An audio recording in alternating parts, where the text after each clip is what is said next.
Sat on a ferret the other day. Sat on a ferret in the month of May. Sat on a ferret the other day. Oh, I sat on a ferret. I know I'll pray. I sat. You sat on a ferret the other day. I know it's hard to say. Oh, baby! Ferret. I did sit on a ferret, I know I did. You don't believe me. It's so true. You sat on a ferret? No, never happened. It did, I tell you. It bloomin' did. I sat on a ferret.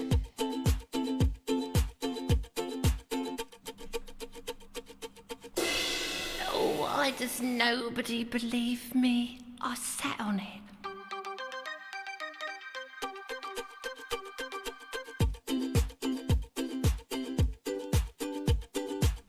Good evening, ladies and gentlemen. Welcome to another exciting Vobes show from Vobes Towers.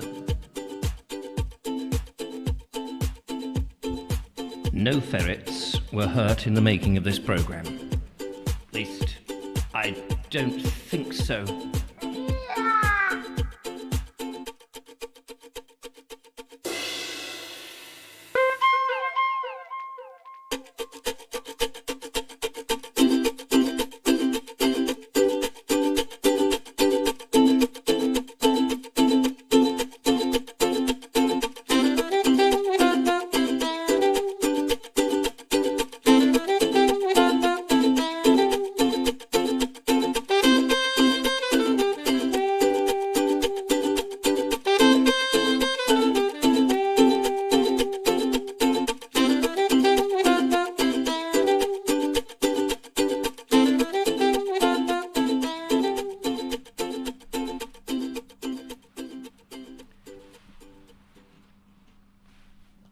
Good evening, ladies and gentlemen, and welcome to another exciting Vobie One-Eyed Kenobi showbie with me, the Master of Ceremonies, Richard Vobes. It's Wednesday, the 7th of July, 2021, and we're live from a terrace house in Worthing, at the foot of the English Channel, at the edge of the South Downs, in glorious western Sussex Shire.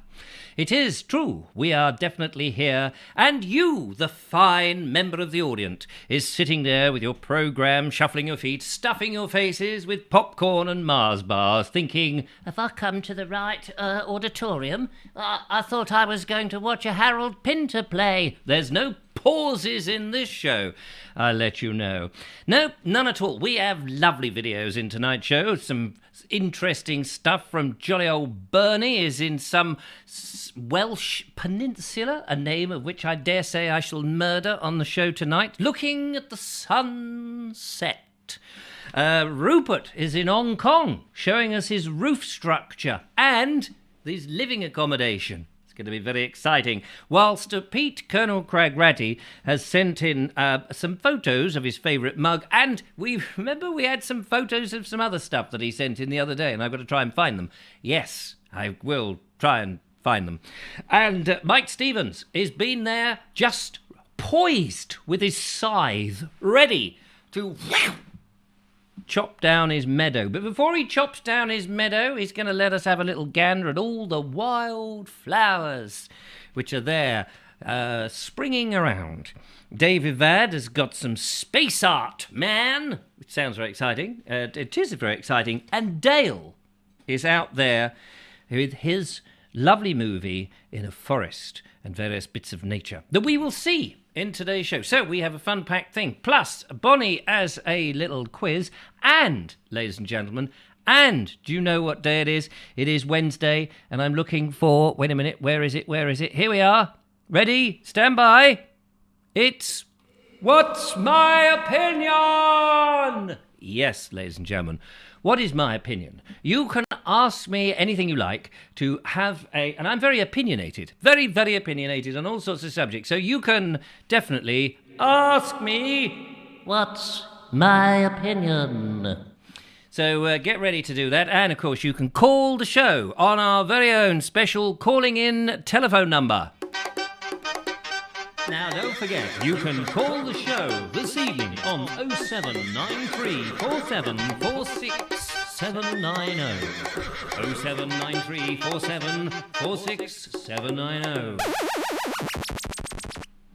But before all of that nonsense, we must find out who is out there in the Vobosphere. Who has tuned in on this fine Wednesday evening? Well, I'd like to say it was a fine Wednesday evening. We've had funny weather this summer. I'm not so happy about it, I can tell you. Mr. Suggett told me, he said, I told you, it's going to be a wet summer. Well, that's easy for you to say, Mr. Suggett, but we want sunshine. We'd love to have a bit of sunshine. You know, at least some weather that we can guarantee is going to be jolly. That's what we want. Never mind. Anyway, it is time for the roll call. And I have to do the roll call on myself because the lovely Julia is unfortunately not here in the studio. So, scrolling back up, let's have a little look, see who is there. Well, first in the hatch is lovely Julia. There's Julia. She's saying good evening, Richard. And she's in. Second up, followed by Station Master's Choice. Station Master's Choice. Evening, Richard and Julia. Hope you're both okay. Probably my last night here for a week or so. Off to the Highlands of Scotland and on Friday in search of wild haggis. I hope I find it. Well, I hope you do too. Sean James Cameron is in. Gardner and Ramble munching the first fish and chips as he watch. That's going to be very nice. Glenn Horton's followed up that with a big hello. Hello, everybody. That's followed in by Alison O'Brien leaping in with an evening all. Kerry Baldwin's also got an evening all. Emily Champion, evening peeps, there she is. Anna Jones following up at the rear, soon catching up with Mark Burgess. Mark Burgess is soon in there with somebody else who I can't quite see, looking through the binoculars. It's Linda Kane, lovely Linda Kane. She says evening all. Colonel Grograt is talking to somebody else. Meanwhile, as the race carries on, we're going down, and there is Ernie Samet, evening Richard, watching you and the match. I don't know what match he's talking about, but he's waving a flag displaying outside of his house. That's it. It's all go. Justine Jones has just come in. Andy the Collector, followed by Davey Vad, and also we've got Simon Hay. Simon Hay is there, but he's being pipped by Welsh wanderer Jason Patrick, and G Ramps is coming in. Jackie HQ on the far side. Love the music. That's cheered me up, she says.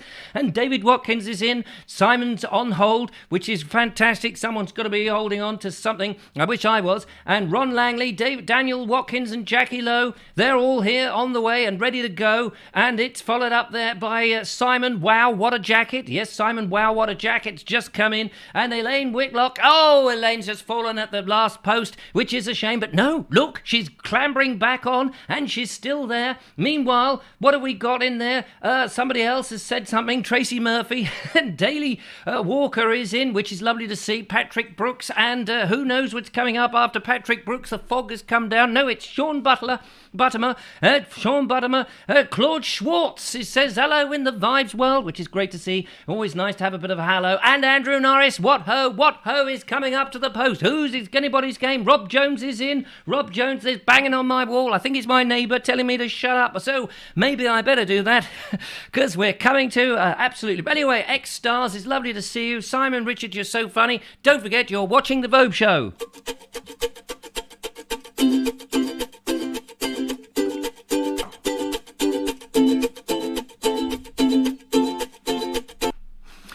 Oh, it's all good fun here, isn't it, ladies and gentlemen? Thank you very much for joining us on a Wednesday, the 7th of July. Here we go. Now, it's funny, Mr. Suggett came round earlier this evening. We were having a chat about vans. I've made a video, by the way. The other day I made one with some designs for a van conversion. And then I thought today I'd get on with it. And things didn't go quite as well as I expected.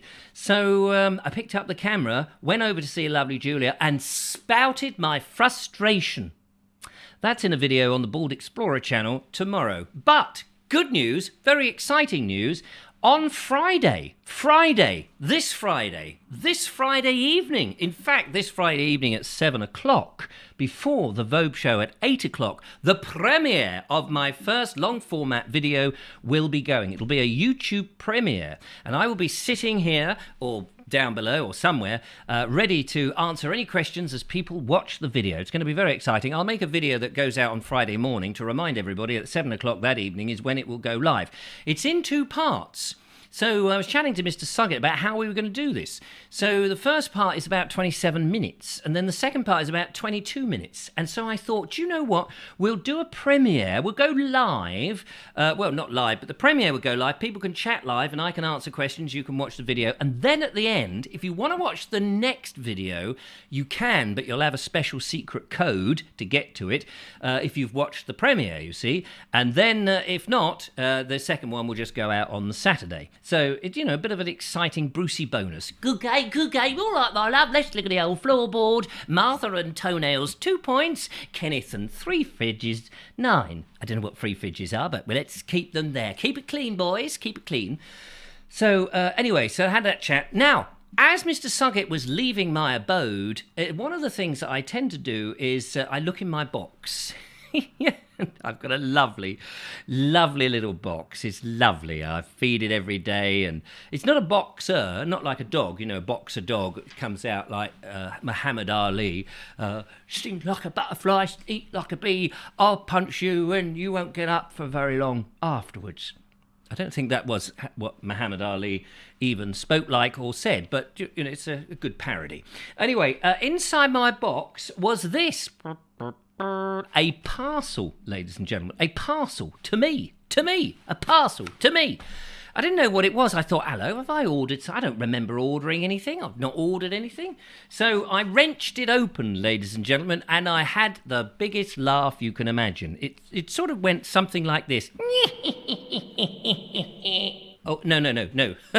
That was my evil laugh. Didn't go like that. No, it was more like, look at this. That's amazing. Yeah. So I thought I'd better show you in the show, because there was no note, ladies and gentlemen. An empty box, bits of paper, and then this. So I opened it up and I thought, what the hell can it be? And it was a black box. But I saw on the front there was a Marmite sticker. A Marmite sticker. I thought, what? Someone sent me a jar of Marmite. How extraordinary. But, ladies and gentlemen, it's not just any old thing of Marmite. Look, here. If I open it up, this is where it gets very interesting. And I know some people don't like Marmite, but you're going to like this one. Look at that. Marmite with a special label. It says, spread love, not hate. Rich in vitamin Bs, so I can rub it on my head and it'll work. Look, isn't that lovely? I don't know who sent it, though. There was no note. There was no notification. So who sent me the lovely Marmite? That is so nice. And I've got to keep that. And when I finish this pot, the Marmite will reside on the studio there for all to see. But who sent it? I'm miffed. Miffed, but very, very thrilled. Thank you so much, whoever you are. You know who you are. Isn't that nice? So, ladies and gentlemen, tonight we are playing that wonderful game, What's My Opinion? And if you know what my opinion is, then do ring in. You can ring in. We have got a few videos to watch as well, but let's crack on because we've only got 10 minutes into the show. If anybody would like to ring in and ask me an opinion on something, that would be great. Justin Jones says, "'Twas me! 'Twas me!" Are you sure it was you? I mean, anybody could say it, "'Twas me." To me. Prove it. I know that Justin Jones actually knows my address, so that's most likely. Is Justine Jones the candidate? Justine, that is fantastic. I'm so chuffed.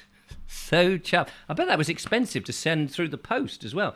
And where do you go to get the, do you know somebody in the graphics department at the Marmite organisation, the big conglomeration, which is the yeast extract of the black spread that goes on lovely toast? Delicious. I'm absolutely fantastic. Hello, hang on. Sean James Cameron says, "It was me." I'm not so sure, Gardner and Rambler. I think Justine Jones got in there first. It was Justine Jones. Lord Harrington says, "Richard, what's your opinion? Richard Branson will be going into space on Sunday. Would you like to go with him?" Well, I'd like to say, cheers, mate. Don't rush back. Is he really? Is Richard Branson going into space? Blimey. That's very nice. How far is he going? Is he just sort of going up to the stratosphere, peering out, and then coming back? I think we've got pictures. Have we not got pictures of what space looks like? He'll need a torch, won't he? That would be... Colonel Cragratty says, "'Twas not me, LOL. Glad. No, Justine Jones says, what do we got there? Glad you like it. Marmite web shop. Marmite website shop. I didn't know you could do that. That is joyous. Thank you so... That did make me laugh. Thank you so much. That is so kind. Good old Justine Jones. How about that? If you fancy sending me 16 tons of Marmite with my face in it, please go to the Marmite website and just, do whatever you need to do. Colonel Cragratty says, "Hope it gets better than his balloon flights." Yes, didn't he do a balloon flight and that sort of nose-dived into the land or the ocean or somewhere? Yeah. Anyway, haven't you got a rocket left over from Snug and Cozy? Yeah, do you know somewhere over there, there was a rocket. But the trouble was when Snug and Cozy crashed, of course, they were unable to get it going. But I did, in the feature film that I wrote of Snug and Cozy, I did actually write a feature film on the vaguest of hopes, which never happened, but on the vaguest of hopes that my career was going to go skyrocketing. Get it? See what I did there? Yeah. They do get their rocket, and Snug and Cozy in the whole film are desperately trying to find what's happened to their rocket because it gets confiscated by the government, a secret department of the government that nobody knows about. And they infiltrate. And whilst they're infiltrating, Snug and Cozy find that from their planet, Dark and Spooky, yes, that really was their name, Dark and Spooky, have come down to try and capture them before they escape and put them in prison. Because no one's supposed to escape from the Pink Heads department. And that's where they came from. The whole feature film was fantastic, I can tell you. It was very exciting. I've also written a children's book called Pink Heads. Yeah, it probably would never get published with a name like that, but about Snug and Cozy. And it's a terrific book, terrific, great fun, but never, children's, nobody wanted it. So anyway, Rufus Excalibur's going, "What? Snug and Cozy? Don't understand." "I don't know, you don't understand. I can't help it." "Can he help it, Captain?" It's going, "Can he hold it, Captain? I can't hold it." I don't know what that has got anything to do with anything. "Everyone knows Snug and Cozy, don't they?" says Simon. "Of course they do. Of course they do." Bum bum bum bum bum bum bum bum bum bum bum bum bum bum bum bum bum. Anyway, never mind all that. Right. So, was Snug and Cozy shown on TV? Says Jamie Boy. 1995. It was, funnily enough, in 1996 and 1997 on CITV, Children's ITV. Is when it was on in the autumn of both those years. You can check it out on YouTube. It's Cozy spelt, yes, C-O-Z-I is how you spell Cozy, just so you know. Denny Ken says, Rufus. Colonel Cragratty says, "Richard Branson should name his spaceship Snug and Cozy as you and he share the same name." Yes, he could do. He certainly could get in touch with the old Vobes and say, "Look, I'd like to reinstate Snug and Cozy and make a big major feature film. It just so happens I've got a script." CITV in the mid-1990s, exactly. That's when it was. And if you want to know the background story, just check out Vobes, My Story, Snug and Cozy on YouTube, and you'll find about 3 or 4 episodes of the terrible, sad wow is me story behind it, of how success was snatched from an eager television producer who never managed to make it, and poor bugger, ended up on YouTube doing live shows in stripy jackets with a balding head. Whatever happened to him? Who knows? Anyway, Lord Jeffrey says, "I'll give him a ring." Thanks. Yes, because Lord Jeffrey probably knows old Mr. Branson. Probably you get old Richard Branson to do your garden, I imagine. Jamie Boy says, "I would have been 1 or 2. Ah, bless your little socks of cottons. And the only show I remember from CIT during that time was Rosie and Jim. Rosie and Jim. One is ugly and the other is dim. Yes, I remember that programme. Tot TV, Wizardora. Oh, yes, Wizardora. Remember Wizardora? Zap and Art Attack. Funny enough, we were on at the same time as Zap. Snug and Cozy. was there. Rufus says, I've heard of the Chuckle Brothers. Is it similar to that? It's Laurel and Hardy in spacesuits. That was what Snug and Cozy was. Bam, bam, bam, bam, bam, bam, bam, bam. Anyway, so there I didn't have a television, and children have one in their room. A cater new. It's appropriate music, neat to neat, Mrs. Wright. You're buying a toaster? No, not buying a toaster. Not at all. So, more what is my opinion, please, ladies and gentlemen, throughout the show. However, it is now time, ladies and gentlemen, time to go to our first video. And the first video is from, talking of space and snug and cozy, I think we should go to Dave Evad, for he has some rather remarkable space art. Wait a minute, where are you, Dave? Hang on a minute. I don't think I've put that, do you know, I don't think I put everybody on the... I've not put everybody on the list, but it doesn't matter, because I can do it a different way. This is Dave Evad and his amazing space art.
There we are. How about that? Space art from Dave Evad and those amazing pictures by his mate.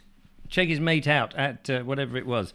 His mate's web address that was came up at the end, which I forgot to make a note of, which was silly of me because we could have done that. But out of this world, ladies and gentlemen, out of this world, as indeed Sean Buttermer says, out of this world. That's what a lot of people say to me, actually. I go in to buy something from a shop. Not only are they saying out of the shop, they say out of this world. For goodness sake, we don't want this bald, ugly bloke coming in here with his big, loud, stripy jacket. My goodness, what a load of nonsense that is. A big thumbs up from Anna Jones, and that's what we like. Good old Anna. Thank you very much. And Rufus says, what saw Englishmen think we talk like Stanley Baxter north of Adrian's Wall? Exactly. I don't know what that was, but you whatever it is you just said. Good old Stanley. Well, I used to love Stanley Baxter. He was great. Audrey Forbes is saying, cool Dave, and Dave is saying, thanks everybody. So it is a time, ladies and gentlemen, for more of your opinions. Have you got any opinion for me to sound off? If you have, please let me know. We're playing that wonderful game. What's my opinion? Fantastic game. All you've got to do is ask me, what's my opinion on a certain thing? And I will give you a good dollop of it. 22 minutes into the show, which is very nice. And, ladies and gentlemen, It looks like we've got 65 concurrent viewers and 25 likes. If you're enjoying the show in any shape or form, if I've made you smile in the most slightest way possible, go and stick a like on the YouTube thing. That would be nice. It would be very helpful. Mark Burgess says, tripe. Tripe, nice. Tripe made me heave when the dog left some eaten in the bowl and it didn't clear it out straight away. Apropos of tripe, what's your opinion on tripe, Mr. Vobes? Well, do you know, I don't think I've ever tried tripe or offal or any of that awful stuff that I'm trying actually to eliminate meat, not turn into a vegetarian, but eliminate much meat, trying to eliminate much meat, just a little bit, a garnish of meat rather than a whole load. Mind you, I did have a big steak the other day, it was lovely. Jackie HW says, Richard, what's your opinion? This is a good one. Tattoos! Good one, like it. Yes, tattoos. What's my opinion? It's a very interesting thing, isn't it? Body adornment using a permanent marker that is using a needle. You'd think that there was a better way of doing it than the pain and grief. Now, my children, I believe, Stanley. I think Stanley's been sensible here. Georgie has a tattoo. My daughter, who is 28. My God, what happened to that time? And my son, Billy, who's 26, he's got loads of tattoos on him. He is pretty well tattooed up. But he's not one of these people who's got it all over the place. You know, they're in places where at least he has a respectable face and hands. I must confess, I have no tattoos. I have no jewellery. I don't have jewellery, and I don't even wear a watch. I slip clothes on me and I slip them off again. I am a naked man on a naked stage. I don't really like all that body adornment, but I don't mind. I've no objection to anybody else doing it. I think it's a bit strange to put it on your face and on your hands because it's permanent.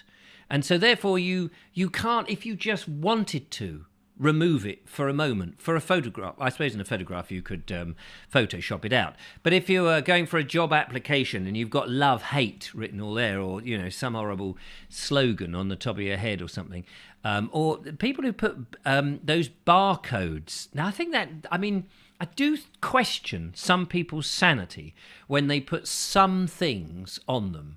You know, the name of their girlfriend, and now it's their ex, and then they're destined. I love Lucy. They're destined now to look for other Lucys. Oh, darling, you look so divine. Will you come back to mine? What's your name? Rachel. Rachel. Could you not be a Lucy? No, it's Rachel. I'm sorry, I am no longer attracted to you. You! Yeah? Is your name Lucy? Yeah? You want to come back to my place? Yeah? Do you say anything else other than yeah? Yeah? What's that, my darling? What is it? Not with you, mate. Bye. Charming. Very charming. What's your opinion on echoes, says the Veg Grower podcast. Echoes are very irritating, aren't they? Hello, hello, hello, hello, hello. I like a good echo. I like getting up onto the top of a mountain. You don't see many mountains in Worthing. I think the Downs, the highest they go, is about 600 feet above sea level. You see, now that's confusing, isn't it? You think that you're up somewhere high, and you might go, this is 600 feet above sea level. But the land may be 100 feet before you've got to that bit. So actually, you're only 500 feet above the land. It's the sea level. And if the sea isn't there, you know, when the sea's gone out, I wonder where a sea goes out. You know, sea goes out, doesn't it? Does it put on makeup, and does it get a cam bag? Does it get a taxi? Where does it go when the sea goes out? Where does it go? You never get reports and, yes, hello, I'm the sea. I've been out this evening. Lovely it was. Oh, I know, I went to that nightclub, The Tide Returns. It was very nice. I went out with a friend of mine. He had a weak bladder. I thought I had a weak bladder with my seaweed, but never mind. Josephine says she's late. What is your excuse, Josephine? Suitor? Doesn't suit us that you're late. No, doesn't suit us at all. Emily Champion says, I've got tattoos and piercings. I've pissed you off, haven't I, Vobes? I've pissed you off. Where have you got your piercings? That's an awkward question, isn't it? It's an awkward question because you know that they're going to come back and say, I've got my ears pierced. and you go, that's not the answer I wanted. Oh dear, oh dear. Daily Walker says, what's your opinion on custard? Should it be hot or cold? Definitely hot. Cold custard is lethal. Never have it. My advice, if you want a happy life, never have cold custard. Revolting, repugnant, unless it's in a trifle with cream. Not too good for the old heart bypass, but, that's pretty good. Alison O'Brien says, what's your opinion on eating too much chocolate? Too much chocolate? No, that makes me feel ill. I get guilt complex. Do you get guilt complex? I cannot take sweet things now. Too many sweet things. I did have, and Ernie Samet will back me up on this, we had a very, very sweet, actually, but treacle sponge and custard. Ernie was such a wonderful man. He purchased it. And he didn't quite get through all of this, but I scoffed mine. It was lovely. Mark Burgess says it lives up in France. Not quite sure what he's talking about, but it does. It lives up in France. Elaine says chocolate. Hot custard. Yes, hot custard, definitely. Agree, says Simon. Hot custard is the thing. Jackie HW. Now, we are going to have to, step aside from one another here, for she says cold custard with the skin on top, as opposed to the skin on the side, clearly. No, cold custard. Oh, I can't do that. And the skin. Can't eat the skin. You've got to eat the custard before it has a chance to skin over. Audrey Forbes says, trifle? What is trifle? One doesn't have trifle in Audrey Forbes Hamilton's world. No, that's very true. What else have we got here? Sean Buttimer says, what's your opinion on the amount of imbeciles who have taken an experimental jab which has killed more people than the COVID cold? Also, for a bonus point, what is your opinion on the mask wearers? Well, you see, I did say we can't talk about COVID. That's the thing. But we are coming out of it very soon. I don't know. I think everybody should be informed, and then they can make the right, honest decision for whichever they want to do. I don't want to have the vaccine because you can't say it's safe. It's not safe. We know it's not safe because it hasn't had long enough. I mean, I'm not saying it's not safe. I'm not saying it's unsafe. See, this is where you've got to be careful how you phrase something. I'm not saying it isn't safe. I'm just saying you can't call it safe because we haven't had the length of time required. Because you can't tell me, nobody can say, that the vaccine doesn't have an effect in 10 years. Because we haven't tried it for 10 years. We're doing it now. It's an experiment. You're quite right. So I wouldn't have it personally. But then I'm not in the right age group. If I was 70 or 80, I would. Because I would be susceptible. But I'm not. Anyway, let's not go down there. As for masks, they don't work. There's no conclusive evidence that they work. A lot of people want to wear them, and I won't be wearing them. Well, I haven't been wearing them, to be honest with you, and I won't be wearing them after July the 19th. Nothing on this earth would want to make me put a piece of bacteria-ridden bit of stuff in front of my face that I can breathe out. I mean, goodness gracious, God gave me a healthy pair of lungs. Well, actually, he gave me a little lung condition as well, just for the good cause, which I've almost got rid of, and I'm not going to put a mask on to sort of impede it, and a lovely nostril. Well, two of them, actually. He drilled two holes. He made a mistake and put one slightly off-centre, so he drilled a second one, and they work very nice, I think. So that's my opinion on that. What about that? Jamie Boy says, what's your opinion on Disney? Disney. Well, that's an interesting one. Walt Disney. I think the early Disney stuff was all right. And now I don't really watch it. No idea about Disney. What's your opinion on custard? I've done all that. Yes. Tattoos and piercings. We did all that. What's it on Friday? Lord Jeffrey says, Richard, it is on Friday. We've got to show our favourite hat. No, it's Mondays. Mondays is the favourite hat day. Mondays. When Julia is in live, we do the instant send me an email jobby. That's what we do then. Wednesdays is now what's my opinion on, and you can come up with a whole load of stuff.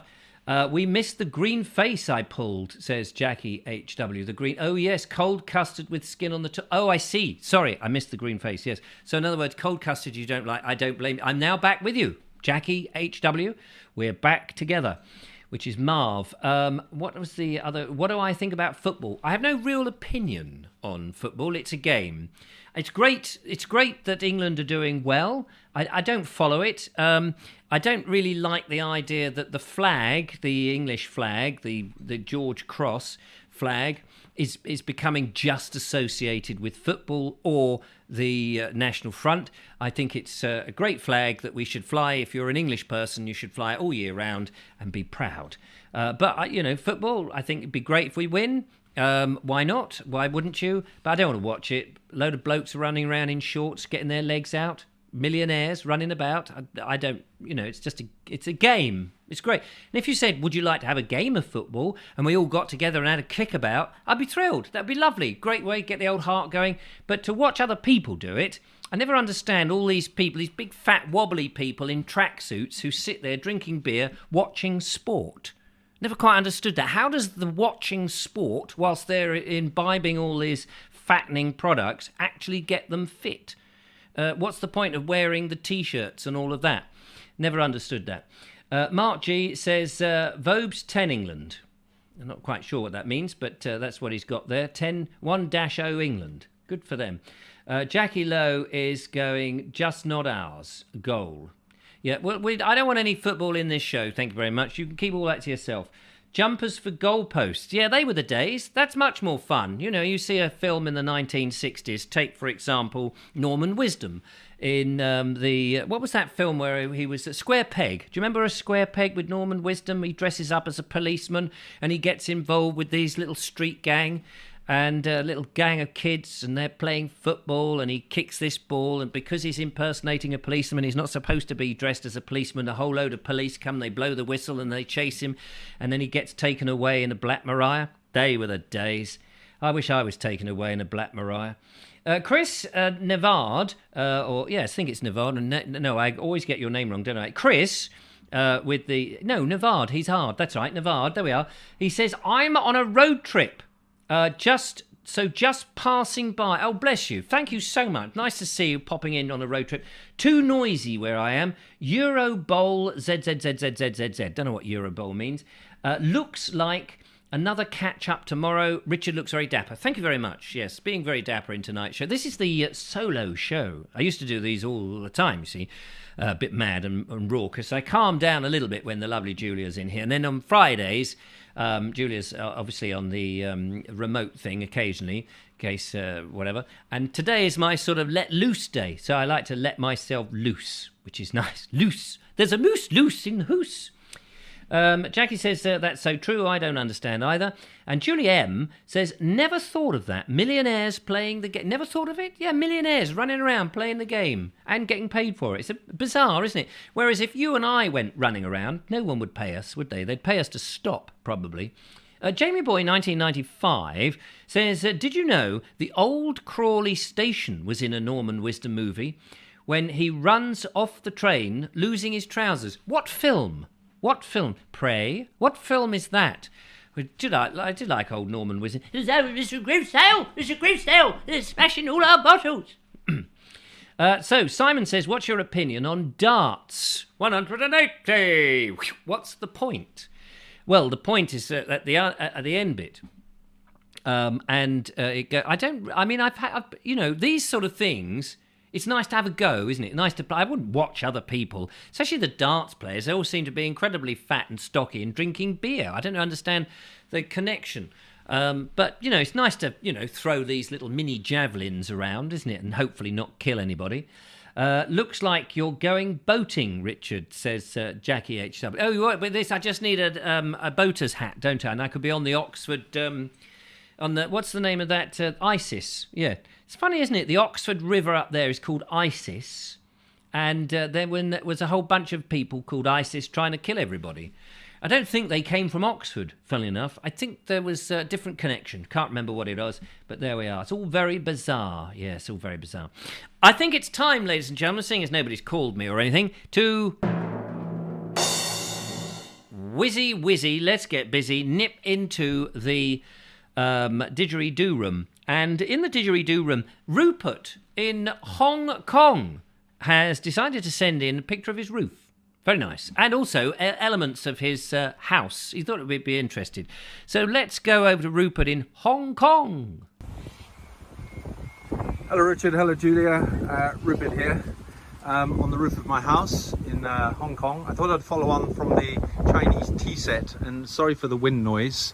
I don't have one of those fluffies on my iPhone, but we have two tropical storms, one in Vietnam in that direction, towards Vietnam in that direction, and one near the Philippines, which is in that direction, just to orientate yourself. So I thought I would just, following on from my the short video I gave about the Chinese tea set, I'd show where I actually live, because there's quite a lot of misconceptions about Hong Kong. So this is Lantau Island. It's one of the islands of the territory of Hong Kong, which used to be a British colony. It is now part of, reunified with China, and it's on the southern coast of China. This is a typical sort of village scene. I live in a village. These sort of three-story scruffy village houses surrounded by agricultural land. And in fact, my neighbours here grow beautiful, delicious, organic veggies. And then there's also banana, papaya, mango, and that tree there is what a lychee tree looks like. So if you ever wonder what those things in a can you get at the Chinese takeaway are, that's what it is.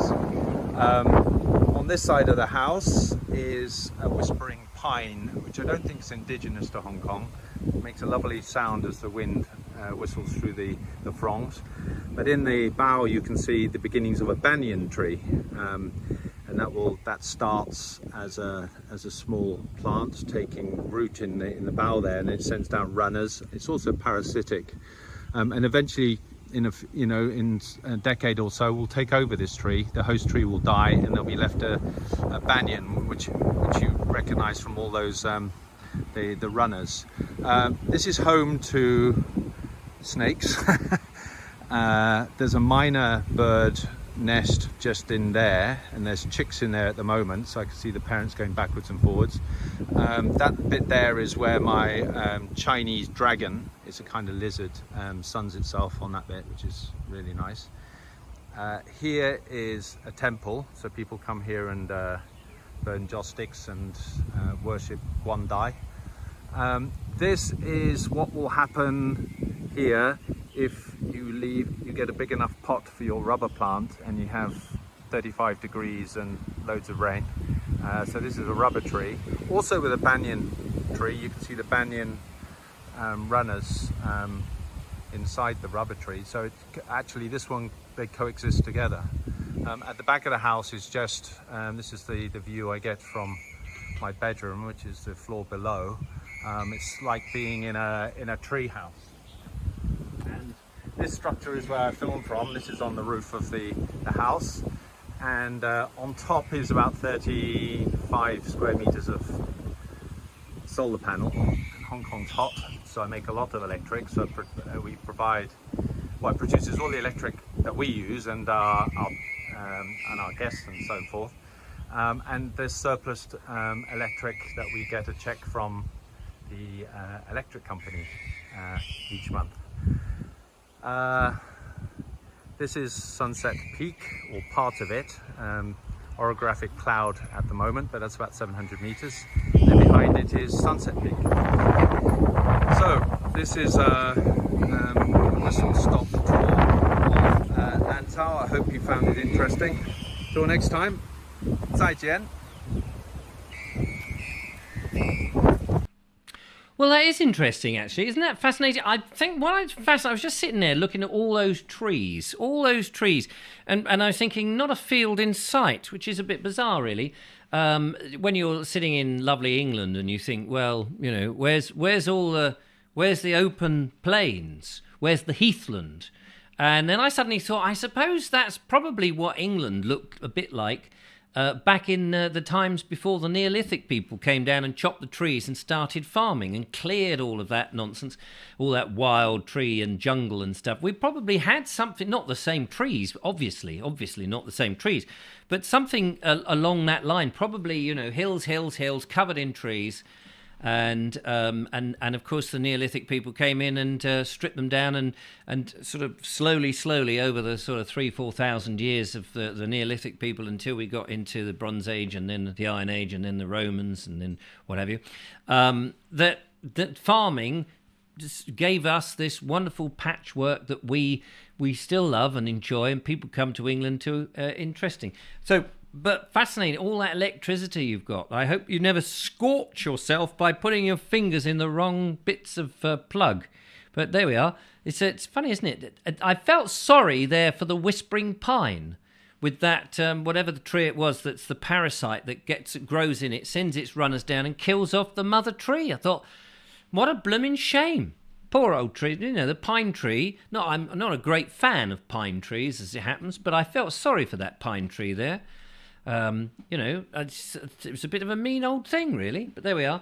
Kerry Baldwin says, thanks, Rupert. That was interesting. It was interesting. Loved that. Simon says, Jack Hargreaves is a legend. Yes, that's absolutely true. Station Master's Choice says, I liked Out of Town. Fascinating, says Deborah Martin. Nice to see you, Deborah. And very interesting, says Anna Jones. That was lovely, says Audrey Forbes. Thank you very much for posting or providing us with that video, Rupert. Fantastic stuff. So, how are we doing? It's 9:15, ladies and gentlemen, and it is that time now, ladies and gentlemen, it is that time in which you can give us a call. 0793 4746 790. You know you want to. Give us a call and have a chat to the Vobe. Who's going to be brave enough to give me a ring? Now, don't forget, you can call the show this evening on 0793 4746 790. 0793 4746 790. We didn't get much of a chance on the Monday show to have any phone calls because we had some fantastic videos to put in. But while we're waiting for the phone to ring, we do have, of course, I'm just looking for it now, a quiz from the lovely Bonnie. So here we are. This is a wildflower quiz. See if you can guess these flowers. I don't know. Is Bonnie out there tonight? I've not seen her name. Maybe I missed it. Bonnie will have not got the answers. All shots were taken on a mobile phone during a dog walk near Patcham Windmill. So there's is Bonnie there? Because there's no point doing this if Bonnie is not there. Maybe we'll come back to that. What else have we got? We've got these wonderful pictures, care of Colonel Crag Ratty. So first of all, let's go in.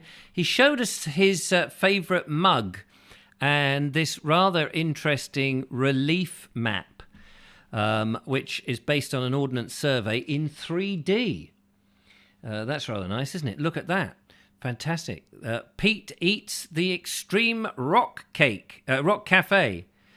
Look at that. That's a lovely map. I'd love to have a map in relief like that on my wall. Of course, it's probably good to have a little coffee table like that. You wouldn't be able to put your cup down, but it would be fascinating, would it not?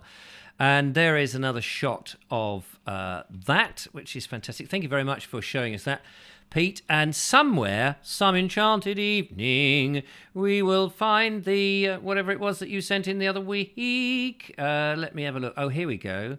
Now, I wonder if we can show these. I believe this is Pete when he was up in the Peak District. So let's have a little look at his pictures in the Peak District. This is obviously Pete in his tent with the radio aerial there, telescopic radio aerial. It looks like I can't just go from one to another. Can I? How do I get into the next picture without... Hang on, I just got to... I'm going to extract them all. He sent them on a WeTransfer fold-up file. So there we are. The Eastbourne couple has arrived, which is lovely. Clive Roberts says, I remember having those maps as a child. Oh, right. What, the OS maps or the relief maps? They were very good. What's my opinion on cheese, I saw somebody ask. I love it. But not all cheese. Cheddar is my favourite cheese. Cheddar is my favourite cheese. Right, let us go into the Peak District pictures from Colonel Crag Ratty. And here we go. We've got some beautiful cows. Whoops, hang on, steady. Cows there, sheltering under a tree. It must have been nice and warm. And we've got a millstone there down this rather lovely little lane with lots of beautiful leaves. It looks like some silver birch there. And bracken, by all accounts. And I don't know what the other one is. Maybe that's an oak tree. And here we got a rock face. Look at that sandstone rock there. I can't zoom in because... I can zoom in. Hang on, I have to do it in a different way on this for some reason. There we go. Look at that. This beautiful sheer rock face. There's another... is that a birch, silver birch, or a paper birch? Paper birch writer, maybe. Who knows? Could be taken on holiday. And how do I get out of this then? I come back to that, and then yes, I can. There we go. Look at that. Look, so tall. And I dare say that young Colonel Cragratty clambered up these. There he is. Clambered up those rocks. 70-something, 2, 3, if a day. And he's still clambering up. Mount Everest at a weekend with Chris Bonington. Is Chris Bonington still alive? Does he still do it? Look at all those silver birches there. Beautiful, very spooky with all that grass in between, isn't it? Fascinating. Must have been in the spring. Before all the other undergrowth came in, and that you can see all the sort of lovely leaves coming out. Love silver birch. I think it's silver birch. I mean, who knows? I'll just make it up as I go along.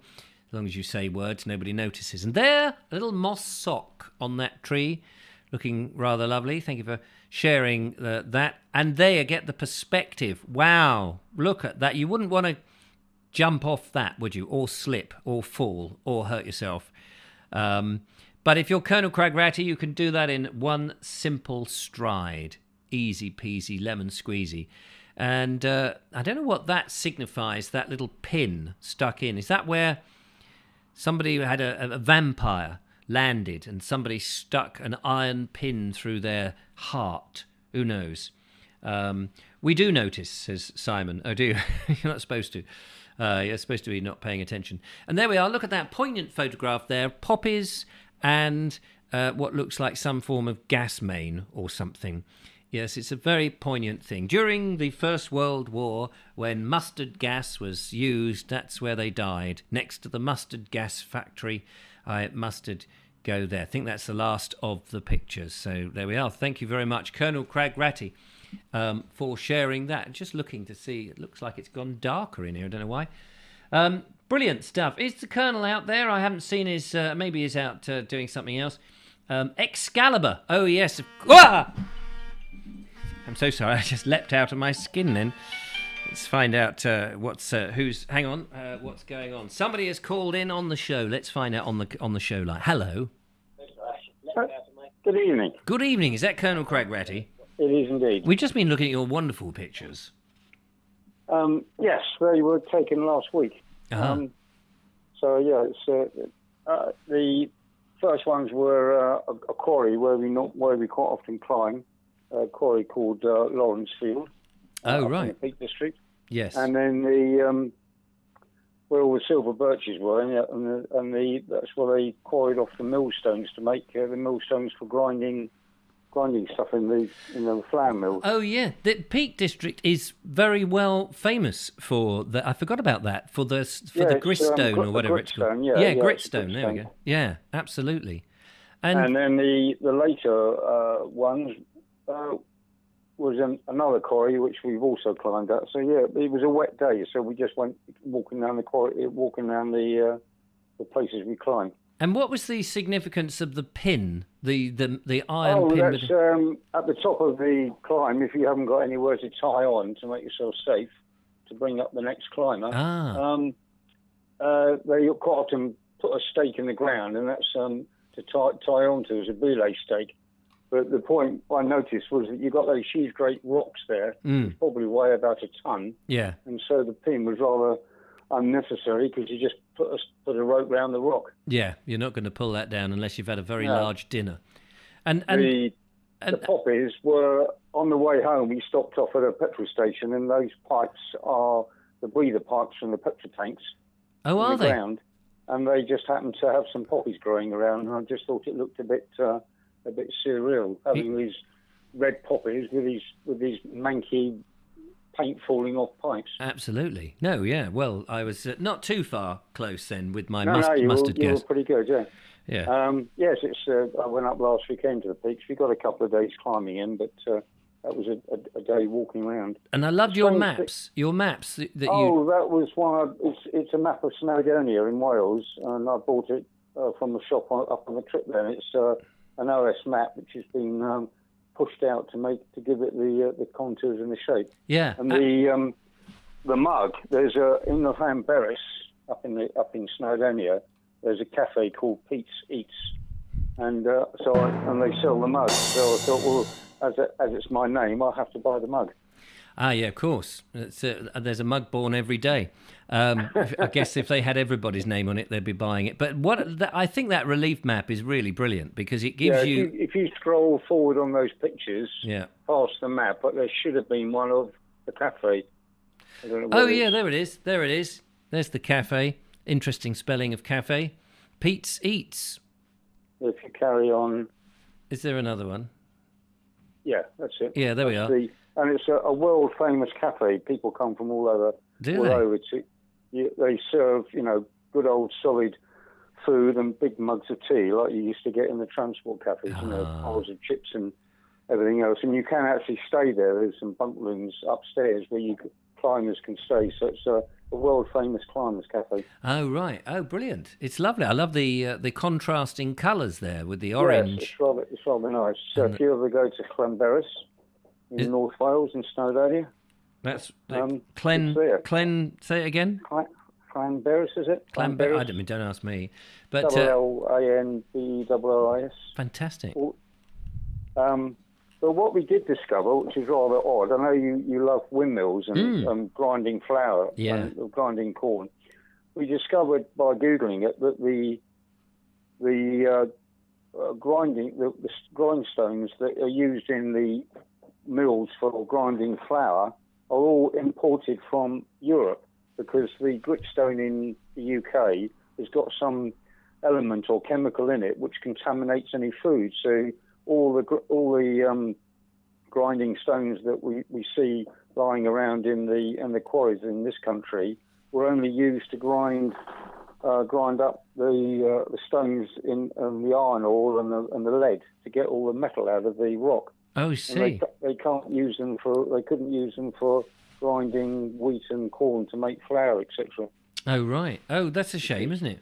So we've had to import them in. We've had to import them all in. That's what I read. I don't know how true it is, but I think that sort of gritstone is the only area in England where you get the right sort of rock to do it with. Well, there you go. You learn something on this show every day. Everybody's got their own story and interesting facts to impart. Yep. And you did that very well. Have you got? We've still got some months of, well, in theory, summer. Have you got any more trips left and planned? Not at the moment. We might do a day trip at the end of the month down towards Bristol and Bath. There's a quarry there, and there are a couple of other trips coming up in September. Did you say Whistle in Bath? No. What did I say? Between Bristol and Bath. Bristol. Sorry, I thought you said Whistle and Bath. I thought that's an interesting place. Whistle and Bath. It's a quarry called Fairy Cave Quarry, and there's some good climbing there. And where is your most favourite climbing place? It's difficult 'cause they're all different. I mean, I love Cornwall because the sea cliffs down there, and it's a lovely county. So I like going to Cornwall, but I do love the Peak District. North Wales is more mountaineering. Then you go down to South Wales for the Gower Peninsula and Pembrokeshire. Again, it's on the sea, so it's all very nice. But I think probably the Peak District is my favourite. And where would be the most dangerous place in the UK to climb? Not for me. I don't know really. I mean, it's only dangerous for the first 10 feet because that's if you come off, you hit the ground. Yeah, that's Whereas true. once you're above 10 foot, it's all. I mean, it's so all a step fairly ladder, risky. even a step ladder, is then could be the dangerous place. Yeah, it's as dangerous as you want to make it, or as risky as you want to make it. I tend to sort of not climb too difficult. No. But, I suppose the sea cliffs, because Crumbly. the consequence of coming off, they can crumble more easily, and if you get it horribly wrong, you could end up falling in the sea and drowning. Yeah. But, or dashing your head against some of the lower yeah, rocks. so yeah, and probably drowning. some of the sea cliff climbing down in Cornwall is probably a riskier place to do it. Yeah. But there you go. Or winter climbing in Scotland, where you're relying on hanging on to lumps of frozen ice rather than solid rock. Yeah, so That's a lot the more. weather obviously plays an important part in it, because if it suddenly turns nasty, that can, your hands and joints and all I of had that. one incident down on the Gower Peninsula. We were climbing in nice blue sky, and I was halfway up a route, and all of a sudden, within about 30 seconds, it started raining like a monsoon, and I was literally being washed off the rock face. Gosh. And it suddenly becomes very slippery, very unpleasant, and you just want to get off. Yeah. So fortunately, we were able to get off within about 10 minutes, but we were absolutely soaked. But if that had been on a big climb, that could have been quite dangerous. Yeah. Yeah. Yeah. But normally, we don't normally climb in the rain. So normally, if it's reasonably dry, it's okay. Yeah. Brilliant. All right. Thank you so much for sharing those pictures and for introducing us to Pete's Eats. Yes. So if anybody's that way, go and check out. What was the best thing in there? Did they have like a special meal that was Pete's? Just lots of chips, and they just do standard fare. Pies and whatever. Yeah, lovely. Pie and chips probably. Yeah, it's all just good solid Welsh food. Welsh food. Yeah, excellent. Yeah, rare rabbit. What was it? What do they have? Not rare rabbit. What is it? Welsh rabbit. Yeah, Welsh rabbit. I don't think that's really Welsh at all, is it? I don't know. I know nothing about it. I don't know what it is, but no, it's just good solid transport cap. Well cooked, good food, and keeps you going. Expensive. Just what you need. And a very good atmosphere, full of climbers. So. Gosh. Sean James Cameron says, I saw a man step off a ladder, but he was on the 3rd floor and he stepped back to admire his window cleaning skills. Ended up dead. Yeah. Oh, dear. That's a shame. Anyway, thanks very much, Pete. Lovely to talk to you. Take care. Yep, cheers. Talk to you soon. Bye-bye. There we are. That is Pete, Colonel Craig Ratty, calling in on the old Vobes One-Eyed Kenobi Showbie, and it could be you, but not yet, because we must hastily catch up with some more videos. But before we do, X-Stars says, what's your opinion on windmills? Love them. Sean Butterman says, what's your opinion on people who eat with their mouths open and make that really irritating noise? Don't love them. I know that cafe. What's your opinion, says Sean. He's got a lot of questions on what's my opinion. Sweet corn in chip shop curry sauce. Never tried it. Can't give an opinion on that. Lord Jeffrey says, is Welsh rabbit cheese and bacon? When Colonel Craig Ratty just said there that it wasn't a Welsh dish, I thought, wasn't the rabbits came in with the Normans? So it must be a Normandy dish, surely. Meanwhile, what is your... disgusting. Yeah, that's true. Have we kind of caught up there? And let's have one more. What can I do for you? That's nothing. I like the wide landscape shot of the birch, says X-Stars. Yeah, love that. That was a very good picture. Great. Okay, so we're going back into you-know-where. And Dale has sent in a video. Thank you so much, Dale. I think this is your first, is it? I may be wrong. And I've got to work out which one yours is. I think I've missed it from the from that list, but I believe it's this one here. So, Dale, this is yours, taking us into some lovely nature. So, hello, Vobesters, Richard and the lovely Julia, of course. Join me on Homewood Common, which, funnily enough, is in Homewood, just outside of Dorking. As we were talking about trees, just thought I'd show you my favourite beast, the majestic beech. Sorry about the sunlight. I just absolutely find it fascinating. I hope this is going to be picked up. But there's 3 trunks here, all weaved in together.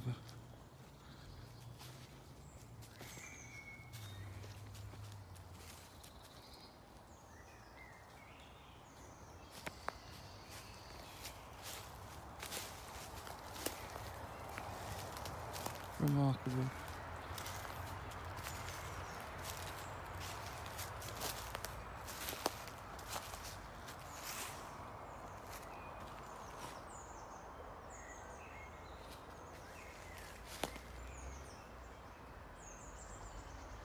quite a few trees at Homewood Common that are fallen over and bent and twisted and stuff, and I'll show you some more on the walk. Catch you in a minute. So, a little bit of a competition for you. Does anyone know what this tree is? These turn into little black berries.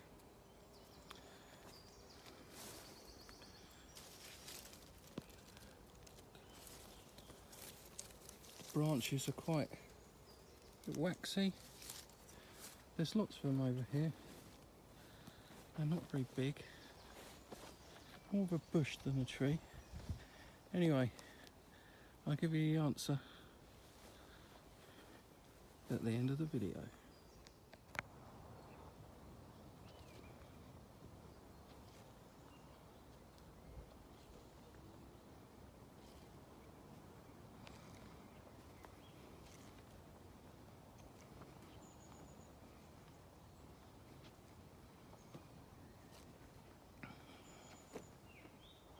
And there's this oak here. It's almost got an elbow.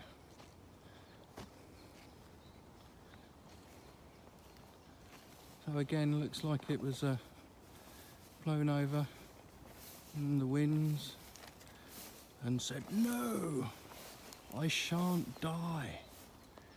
And it just pretty much goes up and then it twists again at the top. Don't know if you can see that. Let's see if I zoom in.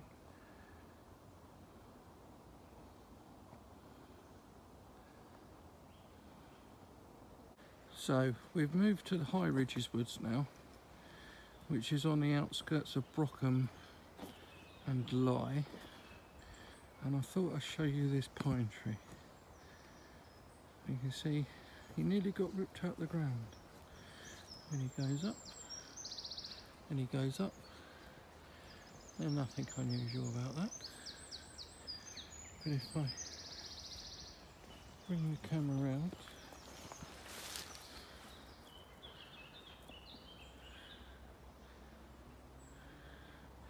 and then he just goes straight.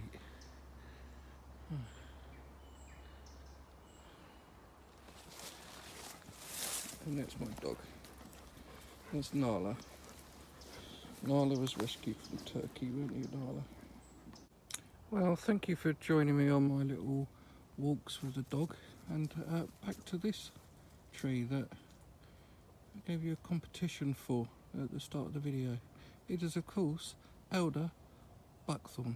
And I believe it used to be used to make gunpowder. Thank you very much. Hope you enjoyed my video. Remember, like, subscribe, become a patron. It helps to put diesel in Richard's van. Bye now. It certainly does. All that diesel, I guzzle it up, but I can tell you. Dale, that was lovely. Thank you so much. How wonderful that was. Wasn't it great? And I've not heard of an elder buckweed. At least I would never have recognised it. What a lovely place Holmwood Common, or Woodland, is. Holmwood Common, there we go. Fantastic. I've driven past it on the A24 many times, and I've actually taken one of those little quiet lanes through it, but never stopped. And it just looks like a lovely place to go and explore the trees and wildlife. And I'm surprised I haven't gone and made a video there, because it's not too far from home. I mean, it's about just under an hour, isn't it, from here? But thank you so much. Yeah, loved that. That was really interesting. And you've made me go and think, must get up there and have a look at that. And the pine tree with that wibbly wobbly, you can think the poor old pine tree fallen over and then it's curved and all those things. Brilliant. Love it. Thank you very much for that. We've got a couple more. We better plough through some of those. We have already seen our space art. Bernie is going to take us for a beautiful sunset, so we may leave that till last, if that's all right, Bernie. I think the sunset would be fantastic as an end piece. Mike Stevens, you may remember, has been experimenting with growing his own meadow instead of a front garden, and indeed a back garden. And some while ago, last year, he sowed all the seeds, and he's sent us in videos of him doing just that. He gave us a few months ago a little sort of update, but now it seems they have gone ballistic, and there is wildflowers in Goring. Fantabulous. Shall we have a look and see what state it is? Because he's going to be cutting them back soon and shoving them on the compost heap. It almost seems sacrilege to do such a thing when all the bees are buzzing and looking at it. But, you know, what else? It's only going to die. So, but in the meantime, let's have a glance and look at lovely, lovely flowers. Here we are, and the new wildflower meadow. English lavender there.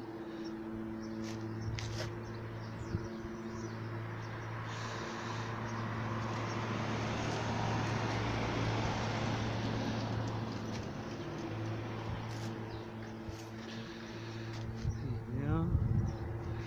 Changed a bit since we last here.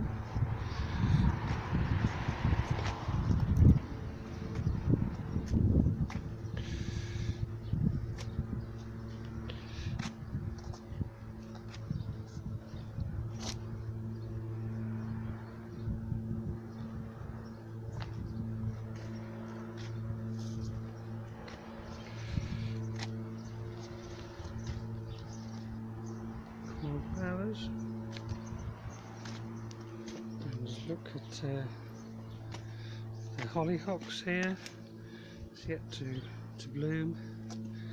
As you can see, they're in flower. We're just about to flower here. Poppies. And there's a rosemary down there. Just look at the beautiful colours there. Trying to do it this way so the shadow isn't showing. There's actually a rose down there as well with the poppies.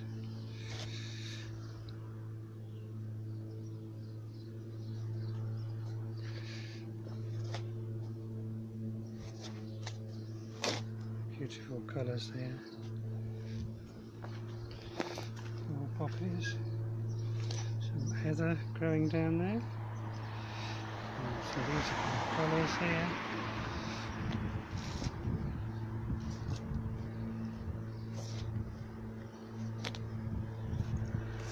And finally, we have some hazel bushes growing. So, as you can see, the wildflower meadow has come into bloom now. So this is Mike signing off, and back to the studio. Thank you very much. Bye bye now. Fantastic. How about that? Love to have seen a wider shot of the overall effect. But how brilliant is that? That's so nice. And also, I was thinking, I wonder what the neighbours think. They must be banging on your door going, Mike, isn't this beautiful? Where did it come from? Because most people just either have stones and, they get rid of the grass, or they have grass and they have, different gravel. But to have a wildflower and then all the insects and hoverflies and all of that sort of stuff, and then, who knows, the birds and various vermin, not vermin, I didn't mean to put it like that, but, the various sort of mammals and things that are going through the undergrowth and living off that. Brilliant. An absolute hive, and then you probably just find everybody else is very dull and boring next to that. So well done you, Mike. Brilliant stuff. We'd love to see what happens, because when it all dies down, I guess that's when the neighbours think, well, what happens now? But for those moments when it's up, it's just stunning. And I imagine the aroma when you wake up in the morning and you peer out, it must be fantastic. Lord Jeffrey says, Richard, why don't we all put some money in and buy you a meadow and call it the Vogue Meadow? Yes, I think you should. Lord Jeffrey, if you could buy me a couple of acres of land, that would be lovely. I'd love to plant my own meadow. I would love to have a piece of land, about 2 or 3 acres, I don't know where you can get 2 or 3 acres of land that's not too far from where I am. I know Jackie Lowe has said, come to Shropshire, where there's plenty of land, or even further north. But it is at the moment a bit too far away from base for the moment for me. But I'd love to do that and have a section that was a wildflower meadow, and then scythe it using a scythe in the old-fashioned way, and build as big as one could a hay stack from it, make little stooks and do all that. It would be lovely to. I know it would be hard work and back-breaking work, but that's not the point. I'm not out there to make money or anything. I would cover it, make videos and bits and bobs, and show how it's done and all that. As well as a dew pond. I'd love to have a little dew pond in the middle, surrounded by all these wonderful wild meadows. But nobody seems to want to be able to help me buy the land. So there we are. What about... Everybody says that. Every time I say... This is really irritating, because it doesn't matter how many times I say I don't want an allotment. I don't want an allotment. It's not... The purpose is not to have an allotment. As in, I want to grow my own food and stuff, but that's not it. There's plenty of people who've got an allotment and they grow, their potatoes and all those sort of things. I just don't want to do it that way. I want to. It's having a set, a set. I mean, anybody who's watched Clarkson's Farm, that this is it's a great example, really. Clarkson's Farm was a set. It was the setting for a series of interesting and entertaining videos that were also educational, but that made you laugh. Now, you may hate Jeremy Clarkson, but actually in that series I think he's brought a lot of people who would otherwise not have given farming a second look, or may not have even understood where food comes from, but he brought in a whole host of people who would have just watched him for the petrol head side of things and the big machines, but he's actually educated people. Now, that to me is what that's he used his farm as a setting in which to do something. Now that's been my idea for some time, not to do it how Clarkson did it and what have you, but learning and making mistakes and doing things. An allotment is that's just too serious. You're growing allotment. You've got the runner beans are going up. You've got your that's a different thing. Plus the fact, Richard Suggett does a marvellous job. Sean James Cameron also does the same thing. I don't want to have an allotment. But everybody asks, why don't you have an allotment? Why don't you have an allotment? I don't want a sodding... It's like with my van conversion. Everyone's going, well, Richard, you should have got a camper van. I don't want a camper van. When will people get it into their thick skulls? I don't want... If I wanted that, I would have bought it, But people just seem to go, oh, no, Richard, aren't you happy with your van? You should have got a camper van. I don't want a camper van, thank you. I don't want that. I've been looking... Tomorrow's video will sort of goes out with a frustration that I have. I was looking at YouTube videos of people doing van conversions, and you look at people's... And it's basically glamping in a van. I don't want to do glamping in a van. I just want simple. I want workmanlike. I want to be able to take it out, do what I need to do. I don't want fairy lights and... underfloor heating and all this sort of weird, the insulation and rock wall here and this there. And, I don't want any of that. If I wanted that, I would do it. But people just, it's weird. People and comment, oh, Richard, you should have got a camper van. I don't want that. If I wanted that, I would have got it. When will you get into your thick skulls? I don't know. People are funny, aren't they? We are running swiftly out of time on the Vobes show today, which is a good thing.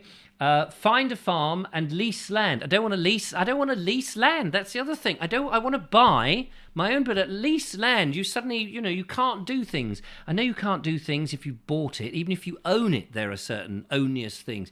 But at least that's no one can throw you off your own bit of land. I don't want to lease land. If I wanted to lease land, I would say I want to lease land. I don't want to lease land, okay? I don't want to do an allotment, okay? I tend to want to do the things I say I want to do. That's why I said I want to do them. If I said I wanted an allotment, I would have got an allotment. People, I don't understand it. What about an enormous window box? Yeah, what about it? Calm down, Richard. Take a breath. Calm down. What about, don't think that you could handle allotment. The committee would drive you mad. Exactly. I don't want people telling me what to do. I want to be able to go bonkers on my own bit of land. Jackie HQ says, I really think you're protesting too much. I probably am. You should have got a narrow boat, says Sean James Cameron. Yeah, plenty of land on a narrow boat. G Ramp says, after you recommended Clarkson's Farm, I watched the series and it was brilliant. Well done there, Mr. G Ramps. I thought you might like it. It is great. Lisa L has just sent pictures of her meadow. Let's have a look of her meadow. Hang on, Lisa L. I am looking in. I've probably got to refresh the screen to get that. Here we go. Lisa Lambourne, Wildflower Meadow. Oh, fantastic. So this is near me in the Thames in Surrey. It's interesting, actually. It's no coincidence that it happened to be my video with... what's his name? Michael. What was his name? Michael Joseph. Lovely bloke. And his wildflower. The news is getting around that we need more wildflowers. Maybe we've all just become a little bit more aware of it. But wildflower meadows are slowly, incrementally coming back. We need more everywhere. Absolutely. So Lisa, let's have a look at your wild meadow. It looks fantastic. Here we go. Look at that. Look at those beautiful flowers. This is what England used to look like, covered in this kind of stuff. It is so good for cattle and sheep. The vitamins and the minerals in that. It's good for the soil. It's great for meat-eating people. I know not everybody eats meat, but this is fantastic, and we need more of it. It's good for nature. It's what we used to do. I don't understand how we have allowed these big farmers to go and ruin the country with their monoculture. Oh, as soon as I say that, everybody nags at me. Monoculture. Yes, it's true. We must get away from it. Lisa, these are brilliant. Look at, and what a lovely little dog as well. That's fantastic. Thank you so much for sending in those pictures. Absolutely brilliant. Andrew Norris says, I've been creating a wildflower meadow this past year. Yes, I know. You sent seeds in. I put your seeds, into my front garden. I have to say, my front garden has had an absolutely marvellous time with the hollyhocks that I've got. Only the recent wind, they were growing up. One was about 8 foot. 8-foot hollyhock, seen by Richard Suggett only this afternoon. Unfortunately, the wind has flattened them down. So I've got to get some bamboo sticks or something and shove them in and try and tie them up. So there we are. Kerry Baldwin says, that's lovely. If I won the lottery, I would plant a huge meadow. You see, this is what we want. We want the right people winning the money and doing exactly that. Thank you, Lisa, for sending in those pictures. Absolutely fantastic. Really appreciate that. And thanks for letting me know that you'd sent the email. We are going to go to Bernie's video now. And I don't know how you pronounce this. Is it Clen? I don't know. Peninsula. Somewhere in Wales, and it is a rather fabulous sunset series. Let's have a look at these. Cheers, Bernie. Oh, I've got to go into the got to fire that up first.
How about that, ladies and gentlemen? Fantastic to see the wonderful sunset going on in that particular part of Wales. Bernie, that was lovely. Thank you for all those wonderful pictures and so beautifully put together in that fantastic montage. Absolutely fantastic. What a brilliant way to come to the end of the show. Before we go, however, ladies and gentlemen, just seen this. This is from lovely Ernie. He has sent in a picture of his flag flying outside his house. How about that? Look at that. That is amazing. We have the English flag. No idea how they're doing, whether they've won or whatever. Who knows? But there it is. The flag flying outside his house. Oh, that's my email, but never mind. And also, a big thank you, I have to say, to Justine Jones for this rather amazing and superb lump of Marmite with the oomph. Spread love, not hate. I should be spreading that on a piece of bread a bit later on. That's so kind. Thank you very, very, very, very, very, very much. Brilliant. Well, ladies and gentlemen, coming to the end of the show, Colonel Cragratty says, Richard, you need to put a statement on your videos at the start. I don't want a camper van or an allotment or a dog. I want to buy some land. Yes, I think that's absolutely true. That is definitely what I need to do. Sean Buttermer says, what's your opinion on people that barge into an elevator when you're trying to get out onto your floor? Well, what do you suppose it might be? I really like it. But thank you very much for all the what is my opinion on rainbow Marmite. Yes, it's a bit rainbow Marmite, except it's not rainbow on the inside. Amazing how the colours change as you zoom into the sunset, says Station Master's Choice. Absolutely. Beautiful pictures there. Mark G says, very nice, I must say, Bernie, which is great. And that's about all of them I can see for the moment. Justine Jones says, presumably you're welcome, or you're an idiot. One of the two. That's it. Thank you so much, ladies and gentlemen. It's been a joy. Have a wonderful evening. Before I go, tomorrow, no, not tomorrow, Thursday is tomorrow, Friday, 7 o'clock on the Bald Explorer channel will be, not on the chat, on the Bald Explorer YouTube channel, will be the premiere of the first of my 30-minute trips away. It's actually in two parts. And as I said at the beginning of this, in case you missed it, it'll go on a premiere at 7 o'clock. Now, bear in mind, the Vobes show is at 8 o'clock. And I will be, how does a premiere work? I've never done it, but apparently it goes live. You get a notification, but I've already told you. And it goes live, and you can comment on the video and ask me questions. I will be there, so you can ask me questions about it. It is my adventures in Dorset with Ernie, and it's about 27 minutes long. However, if you want to watch the second part, at the end, I will give you the link to the second part, which is about 20 minutes, about 18 actually. So you can watch the second half of it immediately if you so wish. If not, you can then wait till Saturday when it officially goes public. So there we go. And then at 8 o'clock, of course, there is the Vobie One-Eyed Kenobi Showbie with me, Richard Vobes, and possibly the lovely Julia live from her house via the internet. Jackie HW says, do we? I don't know. Oh, so do we need to dress up? No, you don't need to dress up. You don't even have to be there. It won't matter if you're not there. You can actually watch it in normal time. It'll be a I've never done one, so I'm going to try it, see if it works. It'll go live at 7 in the evening. There will be some form of 10-minute nonsense in the morning. A one-take wonder I'm experimenting with, see how they go at the moment, whilst I try and get a whole load of other stuff done at home. But that's it. Drawn to a bitter end, a lovely end, in fact. Thank you so much, everybody, for all the wonderful videos. To Bernie for that amazing sunset. To Rupert in Hong Kong, showing us his wonderful tree-clad mountainous area and the unusual and fascinating house that he lives in. To Pete, Colonel Cragratty, for those wonderful pictures in the Peak District, plus that relief map of Snowdon and the cafe, of course. Mike Stevens for the amazing flower garden. Absolutely wildflower garden. We all went wild for that, as we did for the space art up there in the stratosphere from Dave Ivad, and Dale for taking us to Holmwood Common. Very lovely place, well worth a visit, and I ought to get up there very soon. Also, to you guys for coming in, to the lovely Judith and the lovely Julia, who's been moderating and making sure we don't have any nutters going past. And thank you for giving up your evening midweek to come and take part in the Vobes show, sending in all your what's your opinion on. We will be back on Friday. Take care, look after yourselves, have a good couple of days. Hope the weather gets better for you. And that's it. Till next time, goodbye.